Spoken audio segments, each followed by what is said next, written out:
Le nouveau membre du gouvernement souminois a franchi pour la première fois la cité de l'Union africaine, c'est vendredi 15 août 2025. Premier conseil de ministres après leur nomination par le garant de la nation. Avec les anciens, ils feront face aux attentes de la population. Une population qui demande au gouvernement souminois de privilégier l'intérêt commun. Nous les jeunes, nous avons besoin de ces personnes qui sont capables de représenter Bissau et non des personnes qui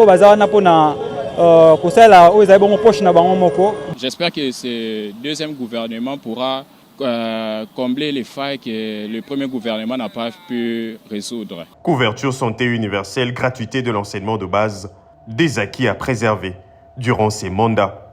Phénomène embouteillage, quasi-absence de panneaux et feu de signalisation, l'actuel ministre des Infrastructures et les entreprises sous sa tutelle devrait se dépêcher pour permettre aux usagers de la route de circuler aisément. De province, il y a des gens qui travaillent durement, ils travaillent et il n'y a pas moyen qu'ils puissent transporter leur récolte ici en Kinshasa parce qu'il n'y a pas de bonnes routes. D'où l'État doit construire de bonnes routes. Manque d'eau potable et d'électricité dans certains coins. Molendo Sakombi, ministre des Ressources hydrauliques et énergie, devrait booster les entreprises sous sa tutelle.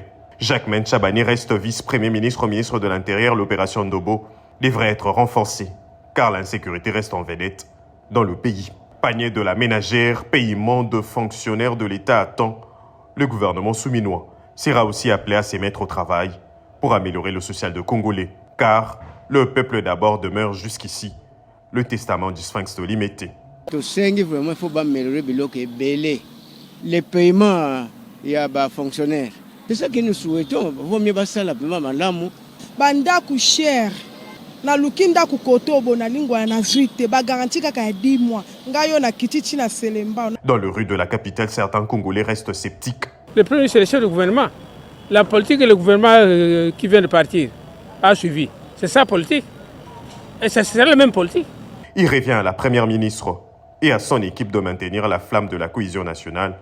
Judith Suminwa Tuluka et son gouvernement devraient mouiller le maillot une fois de plus pour la pacification dans l'est de la RDC.